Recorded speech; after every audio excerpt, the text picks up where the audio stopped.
সালমা আবু সালমা তারা দুজন স্বামী স্ত্রী বাহির থেকে এসে মদিনায় থাকতেন। হঠাৎ একদিন আবু সালমা মারা গেলেন। তো আল্লাহর নবী দেখতে গেলেন, দেখলেন গিয়ে চোখগুলি খোলা আছে।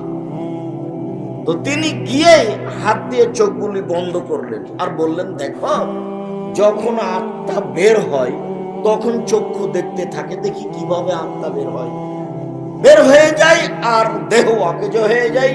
তখন এই খোলা চক্ষু আর এই দেহ বন্ধ করতে পারে না, এই জন্য চক্ষুটা খোলাই থেকে যায়। যারা পাশে থাকে তারা যেন বন্ধ করে, তাড়াহুড়া করে, কেন শরীর ঠান্ডা হয়ে গেলে এই চক্ষু বন্ধ করা যাবে। কথা বোঝা যায়নি মনে হয়? হাদিস বুখারী মুসলিম, রাসূল সাল্লাল্লাহু আলাইহি ওয়াসাল্লাম এভাবে বলছেন। তো এইটুকু বলতে বাড়িতে সব হইচই করে কেঁদে উঠলো। তখন আল্লাহ রাসূল বলছেন, না না না না, তোমরা যা বলছো ওইসব কথার উপরে ফেরেশতা আমিন বলছেন, এইভাবে কান্নাকাটি করো না। উম্মে সালমা, তুমি আল্লাহর কাছে দোয়া করো, তোমার এইখানে যেন আল্লাহ এর চেয়ে একটা ভালো মানুষ দেয়। তখন উম্মে সালমা বলছেন, বলেন কি আপনি? আবু সালমার চেয়ে ভালো মানুষ কেউ আছে? এইটাই তো আমি জানি না। তো আবু সালমা মারা গেল, সেইখানে আমি তার চেয়ে একটা ভালো স্বামী চাইবো, এটা কেমনে হয়? আবু সালমার চেয়ে তো ভালো মানুষ কেউ আছে আমি জানি না। তা আমি কি করে বলবো যে আবু সালমার স্থানে একটা ভালো মানুষ আমাকে স্বামী হিসাবে দাও? তখন আল্লাহ রাসূল বললেন, দোয়া করো তো। কয়দিন পরে আল্লাহ রাসূল বিবাহের প্রস্তাব দিলেন। তখন উম্মে সালমা বলছেন, ওরে, আল্লাহর নবী আমাকে বিবাহের প্রস্তাব দিবেন তা তো আর আমি মনে করিনি। যার কারণে আমি বলেছি, আবু সালমার চেয়ে দামি মানুষ আবার কে এমন আছে যাকে আমি চাইবো? তো যাক, আল্লাহ রাসূল যখন বিবাহের প্রস্তাব দিলেন তখন আমি বললাম, আল্লাহর নবী, বিবেচনার বিষয় এক, আমি হচ্ছি গ্রামের মহিলা, আপনি হচ্ছেন শহরের মানুষ, মিল খাবে তো? দুই, আল্লাহর নবী, আমি হচ্ছি বিধবা মহিলা, আমার স্বামী ছিল, আমি তার সাথে সংসার করেছি, আপনার সাথে সংসার করব, তখন যে কেমন হবে ভাববার বিষয়। আল্লাহর নবী, আমার আগেকার স্বামীর সন্তান আছে, আপনার সংসারে যখন আসব তখন ওই সন্তান আমার সাথে আসবে, বিবেচনার বিষয়। তো আল্লাহ রাসূল বললেন, উম্মে সালমা, বিবেচনা করেই প্রস্তাব দিয়েছি। ওই ঘরের ছেলে উমর, এই উমরকে সাথে নিয়ে আল্লাহর নবী খেতে বসেছেন। এখন কথা শুরু হলো, ওই ছেলেকে সাথে নিয়ে আল্লাহর নবী খেতে বসেছেন। তো উমর বলছেন যে, তাতি শুইয়া দিবি সাফা, খেতে বসলে আমার হাতটা প্লেটের এখানে সেখানে যায়, একবার এখান থেকে নি, একবার এখান থেকে নি, একবার এখান থেকে নি। দৃশ্য দেখে আল্লাহ রাসূল বলেন, এক, শামিল্লাহ, বিসমিল্লাহ বলো, কুল বিয়ামিনি, ডান হাতে খাও, কুল বিয়ামিনি, পাশ থেকে খাও। একসাথে তিনটা কথা বললেন। এই তিনটা কথা নিয়ে আজকে কিছু হাদিস অনুবাদ হবে, এক খেয়ালে চেয়ে থাকবেন।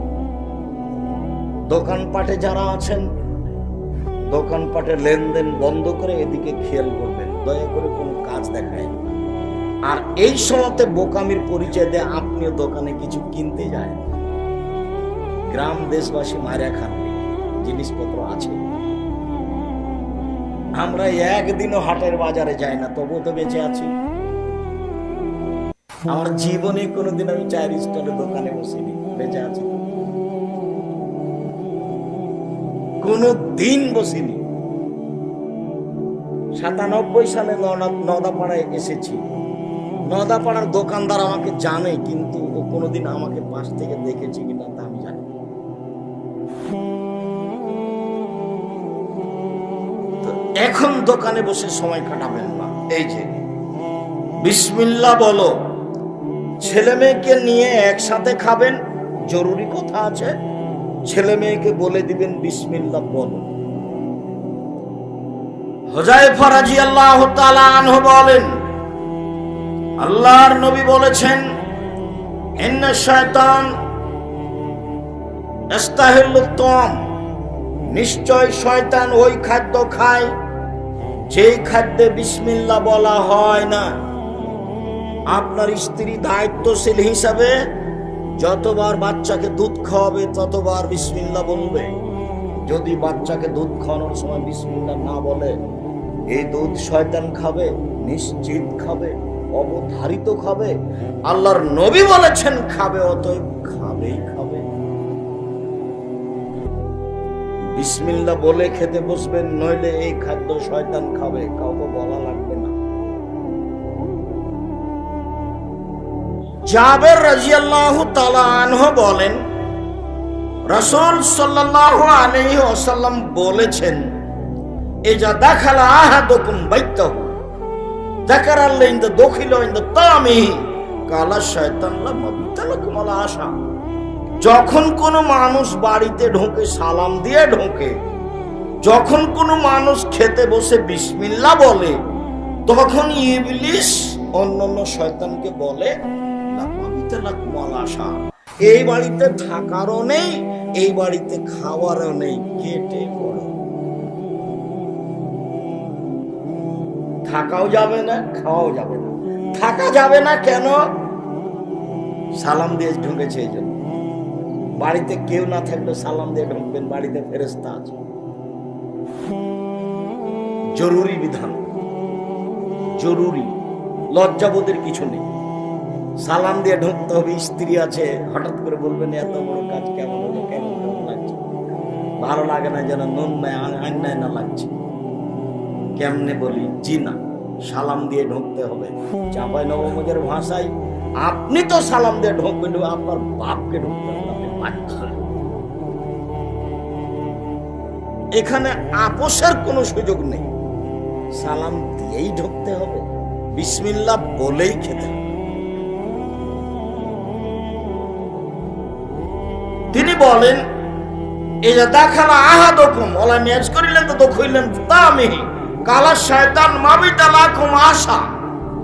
যখন কেউ সালাম দিয়ে ঢোকে না, বিসমিল্লাহ বলে খায় না, তখন শয়তান বলে এই বাড়িতে থাকো আর খাও। হাদিস বুখারী মুসলিম, সন্দেহের কোনো অবকাশ নেই। জাবের রাদিয়াল্লাহু তাআলা আনহু বলেন, আল্লাহর নবী বলেছেন, ইন্নাশ শাইতান ইয়াহজুরু ফি কুল্লি শাইইন মিনকুম হাত্তা ইয়াহজুরু ইনদা তা'আম। শয়তান আপনাদের সব জায়গাতেই থাকে, শয়তান আপনাদের সাথে সব সময় মানুষের সাথে থাকে, এমনকি খাওয়ার সময়তেও থাকে। এখানে একটা হাদিস বলবো, এই হাদিস শেষ হলে ইনশাআল্লাহ। এজা সাকাতাত মিন আহাদিকুম আল-লুকমা, খেতে বসে যদি কিছু ভাত পড়ে যায়, রুটি পড়ে যায়, তো ফালিমিত মিনহাল আজা, উঠিয়ে নিয়ে দেখতে হবে ময়লা মাটি কিছু লেগেছে, লাগলে সরিয়ে দিতে হবে। ওয়াল ইয়াকুলহা, তারপর খেয়ে নিতে হবে। ওয়ালা ইয়াদালি শয়তান, শয়তানের জন্য ছেড়ে রাখতে হবে না। ওয়ালা ইয়াদরি ফিয়াতিনাল বারাকা, তার জানা নাই কোন ভাতে বরকত রয়েছে। অতএব খেতে বসলে শয়তান এখানে আছে, এ কথাই ঠিক। একে বিসমিল্লাহ দিয়ে ঠেকাতে হবে, পড়ে গেলে উঠিয়ে নিতে হবে, ময়লা লাগলে সরিয়ে দিতে হবে, সেটা আবার খেয়ে নিতে হবে। সেইটা গরুর চারি গরুর নান্দে দিতে হবে না, আরোটা দেন, আঙ্গুল চেটে খেতে হবে, প্লেট চেটে খেতে হবে। তোমার জানা নাই কোন ভাতে বরকত রয়েছে, পড়ে গেছিল সেটা রেখে দিয়েছো, বাড়ি থেকে বরকত চলে গেছে, ওটা শয়তান খেয়েছে। টাকা যে কিভাবে আসলো, কিভাবে গেল বুঝলাম, এটা আসবে আর যাবে, তখন বুঝতে হবে বরকত নেই। আসে স্বাভাবিকভাবে যায়, তখন বুঝতে হবে বরকত আছে। নিজে খেলাম, বাপ মাকে দিলাম, ফকিরকে দিলাম, প্রতিষ্ঠানে দিলাম, দেখি কিছু আছে, তখন বুঝতে হবে বরকত আছে। খুব সাবধান। আয় ব্যয় বোকামির পরিচয় দিয়ে করতে হবে না, আর স্ত্রীর সাথে পরামর্শ করেই করতে হবে। স্ত্রী বোকা মানুষ হলেও তাকে বুঝিয়ে নেওয়ার চেষ্টা করতে হবে, দুইজনের সমন্বয়ে সংসার চলবে।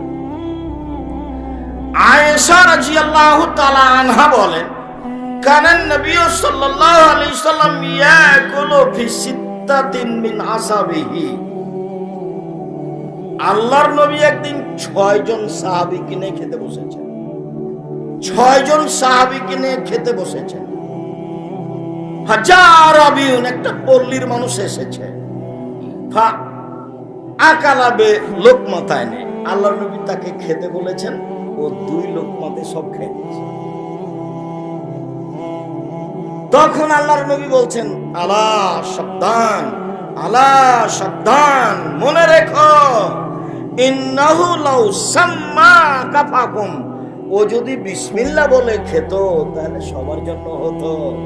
ও যদি বিসমিল্লাহ বলে খেত তাহলে সবার জন্য হতো। বিসমিল্লাহ বলে না যারা, তারাই তো কাফের, তারা 7 পেটে খায়। যারা মুমিন তারা 1 পেটে খায়, 7 হাতে খায়, 7 ভরিতে খায়। মুমিন 1 ভরিতে 1 হাতে খায়। এ কথা মুহাম্মদ সাল্লাল্লাহু আলাইহি ওয়াসাল্লাম তিনি বলেন, ও যদি বিসমিল্লাহ বলতো, পল্লীর বেদুইন মানুষ, তাহলে সবাই মিলে খেতাম, তৃপ্তি পেয়ে যেতাম। ও বিসমিল্লাহ বলেনি, 2 লোকমাই শেষ করে দিয়েছে। বিসমিল্লাহ। আনাস রাদিয়াল্লাহু তাআলা আনহু বলেন, রাসূল সাল্লাল্লাহু আলাইহি ওয়াসাল্লাম বলেছেন, এ যা আমসাইতুম কুফু সিবিয়ানাকুম। উপস্থিত বৈঠকের মুসলিম বোন এদিকে লক্ষ্য করেন। কথা বলছো কেন? শরম হয় না তোমার? তোমাকে তো প্রথমে নিষেধ করেছি, আবার কথা বলছো কেন? একবারে মুখ বন্ধ করে থাকবে, এক খেয়ালে চেয়ে থাকবে, আমি আপনার জন্য এসেছি। আল্লাহর নবী বলছেন যে সূর্য ডুবার সাথে সাথে, সূর্য ডুবতে যাচ্ছে যখন, তখন সব ছোট ছেলে মেয়েকে আটকে দিবেন। আগিনায় উঠানে নিয়ে যাবেন না, ছাদের উপরে নিয়ে যাবেন না, বাড়ির পিছন দিকে নিয়ে যাবেন না। কেন? এনতা সেরো শয়তান, এখন শয়তান ছড়িয়ে পড়েছে। শয়তান যদি বাচ্চার দিকে দেখে তাহলে সারা রাত পায়খানা করবে, বমন করবে, শয়তানের বদ নজর লেগে যাবে। কিছু রাত যখন পার হয়ে যাবে, রাত 8টা-9টা হয়ে যাবে, এশার সময় হয়ে যাবে, ফাখাল্লু সাবিলাহুম, এবার বাচ্চাদের ছেড়ে দেন, কোনো সমস্যা নেই, খুব সাবধান। হাদিস বুখারী মুসলিম। কোন সময়ে বাচ্চাদের আটকাতে বলা হলো? সন্ধ্যার সময়। শয়তান এই সময় ছড়িয়ে পড়ে। তারপরে বলছেন, আগলে গুলো আবু আবাদ করুল্লাহ, দরজা জানালা বন্ধ করো, বিসমিল্লাহ বলো। দরজা জানালা বন্ধ করো, বিসমিল্লাহ বলো। ইন্না শায়তান লা ইফতাহু বাবান মুগলাকা, নিশ্চয় শয়তান বন্ধ দরজা খুলতে পারে না। নিশ্চয় শয়তান বন্ধ দরজা খুলতে পারে না। নিশ্চয় শয়তান বন্ধ দরজা খুলতে পারে না, তবে বিসমিল্লাহ বলে বন্ধ করো। আজকে আপনার স্ত্রীকে গিয়ে বলেন, জীবনে কোনোদিন দরজা বিসমিল্লাহ বলে বন্ধ করেছে? বিসমিল্লাহ বলে দরজা বন্ধ করতে হয় এটাই তার জানা নাই। এটা তার কাছে একটা নতুন কথা। জানা বিসমিল্লাহ বলে বন্ধ করতে হয়। তারপর আল্লাহ রাসূল বলছেন, ওয়াকু কেরাবাকুম আযকুরুল্লাহ, পানির পাত্র,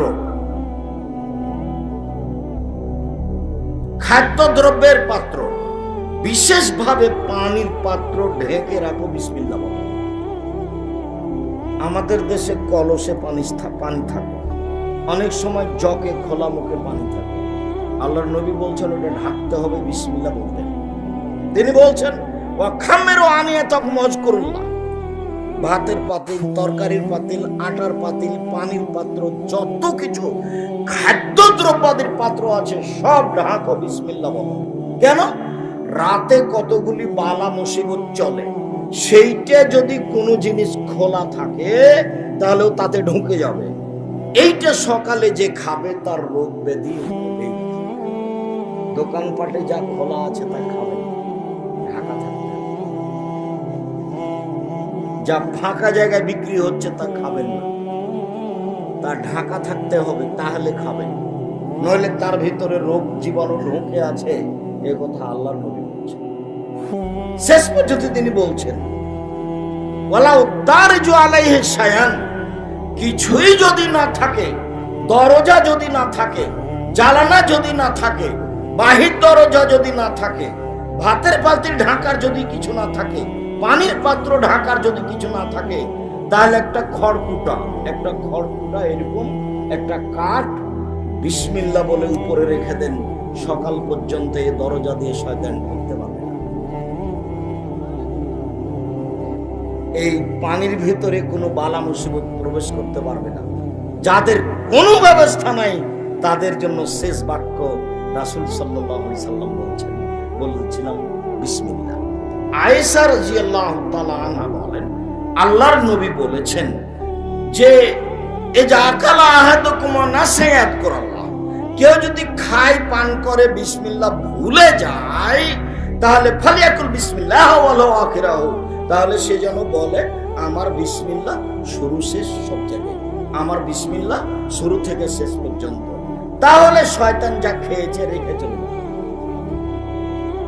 শয়তান যা খেয়েছে নিয়ে যেতে পারবে না, রেখে যাবে। রাসূল সাল্লাল্লাহু আলাইহি সাল্লাম বলেন, কেউ যদি পেশাব পায়খানায় ঢুকে আর ও যদি বলে আল্লাহুম্মা ইন্নী আউযু বিকা মিনাল খুবুসি ওয়াল খাবাইস বিসমিল্লাহ না বলে, তাহলে শয়তান তার লজ্জা স্থান দেখতে পাবে, ক্ষতি করতে পারবে না।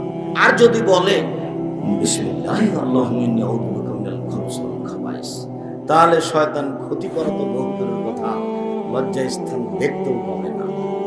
বিসমিল্লাহ। আবু হুরায়রা রাদিয়াল্লাহু তাআলা আনহু বলেন, রাসূল সাল্লাল্লাহু আলাইহি সাল্লাম বলেছেন, এজা আতা আহাদুকুম আহলাহু ফালিয়াকুল বিসমিল্লাহ আল্লাহুম্মা জান্নিবনা শায়তান ওয়া জান্নিবি শায়তান মা রাযাকতানা। কেউ যদি পারিবারিক ভাবে যায়, তাহলে যাওয়ার সময় বলবে, আল্লাহ আমি অপবিত্র জিন এবং অপবিত্র জিন্নি থেকে তোমার কাছে আশ্রয় চাচ্ছি। এই দোয়া পড়লে এতে যদি আল্লাহ কোন সন্তান দেয়, লাইদুররুহু শয়তান, এই শয়তান এই বাচ্চার কোনো ক্ষতি করতে পারবে না। আর যদি দোয়া না থাকে, যদি পেটে বাচ্চা আসে, শয়তান তার ক্ষতি করবেই করবে। যে হাদিসটা বলতে চেয়েছিলাম সেটা ভুলে গেছিলাম, আবার গতিতে মনে পড়েছে, সেটুকু বলি। আবু সাঈদ খুদরি রাদিয়াল্লাহু তাআলা আনহু বলেন, কালা শয়তান, শয়তান বলে, ও ইজ্জতিকা ইয়া রাব্বি, হে আমার প্রতিপালক, তোমার ইজ্জতের কসম করে বলছি, শয়তান বলছে আল্লাহকে, হে আমার প্রতিপালক, তোমার ইজ্জতের কসম করে বলছি, লা আবরাহ উগবি ইবাদাকা মাদামাত আরওয়াহুম ফি আজসাদিহিম, আদমের ছেলেমেয়ের দেহে যতক্ষণ পর্যন্ত শ্বাস থাকবে আমি তাকে ভুল পথে নিয়ে যাবই যাব। আদম সন্তানের দেহে যতক্ষণ পর্যন্ত শ্বাস থাকবে আমি তাকে পাপের পথে নিয়ে যাবই যাব, আমি তাকে ভ্রান্ত পথে নিয়ে যাবই যাব। তখন আল্লাহ বলছেন, কাল আল্লাহ তাআলা, আল্লাহ তাআলা বলেন, ওয়া ইজ্জতি ওয়া জালালি ওয়া ইরতিফায়ে মাকানি, শয়তান তুমি মনে রেখো, আমার ইজ্জতের কসম, আমার মর্যাদার কসম, আমার উচ্চতার কসম, শয়তান তুমি মনে রেখো, আমার সম্মানের কসম, আমার ইজ্জতের কসম, আমার মর্যাদার কসম, আমার উচ্চতার কসম, আদম সন্তান যতক্ষণ ক্ষমা চাইবে আমি তাকে ক্ষমা করতেই থাকবো। শয়তান জিদ করে আছে আপনাকে আর আমাকে নিয়ে, ও আল্লাহর কাছে বলছেন যে তোমার ইজ্জতের কসম। কাকে বলছে? আল্লাহকে বলছে, তোমার ইজ্জতের কসম আমি ওকে ভুল পথে নিয়ে যাবই। শয়তান খুব জিদের উপরে আছে, সাবধান থাকবেন। সম্মানিত দিনী ভাই বোন, আপনাকে আমি আপাতত বিসমিল্লাহর অংশ এই পর্যন্ত বলে দ্বিতীয় অংশে যাচ্ছে, এদিকে খেয়াল করবেন। তিনি বললেন, কুল বিয়ামিনিক, ডান হাতে খাও, বাম হাতে শয়তান খায়। অবশ্যই অবশ্যই কখনো তোমরা বাম হাতে খাবা না, বাম হাতে পান করবা না। গিলাসটা বাম হাতে ধরে ডান হাত নিচে লাগিয়ে পানি পান করবেন না। এইটা মূলত বাম হাতেই হলো, ডান হাতেই গিলাস ধরতে হবে। গিলাসে ভাত লেগে যাক তাতে আসে যায় না, প্রত্যেকের জন্য গিলাস করেন তাতে আসে যায় না। নইলে ভাত বাদ দিয়ে খেজুর খান, কি খাবেন সেটা ভিন্ন কথা, বাম হাতের কোনো সুযোগ নাই, এটা যোগ। আব্দুর রাজাক সাহেব যদি ডান হাতই না থাকে, ডান হাত না থাকলেও কি আল্লাহ মানুষকে ডান হাতে খেতে বলবেন? এটা কি আর হলো? এটা আল্লাহ বলবেন না। আয়েশা রাদিয়াল্লাহু তাআলা আনহা বলেন, কানাত ইয়াদুন নবী সাল্লাল্লাহু আলাইহি ওয়াসাল্লাম ইমনা লিতামিহি ওয়া তুহরি। আল্লাহর নবীর ডান হাতখানটা ছিল খাওয়া পান করার জন্য, ভালো কাজের জন্য। আল্লাহর নবীর ডান হাতখান ছিল খাওয়া পান করার জন্য এবং ভালো কাজের জন্য। ওয়ায়াদুল ইসরা, আর রাসূলের বাম হাতখান ছিল লেখালাইহি ওয়ালিল কাদারে, পেশাব পায়খানার জন্য আর ময়লা মাটির জন্য। এই বাম হাতখান দিয়ে পায়খানার পরে ছোঁচে। ওই বোকা মানুষ ওই বাম হাতে চা খাচ্ছে। ওই যদি শিক্ষিত হয় তাহলে মূর্খ মানুষকে বাম হাতে গিলাস ধরে পানি পান করছে, এই যদি শিক্ষিত হয় তাহলে বোকা মানুষকে। আল্লাহ নবী বলছেন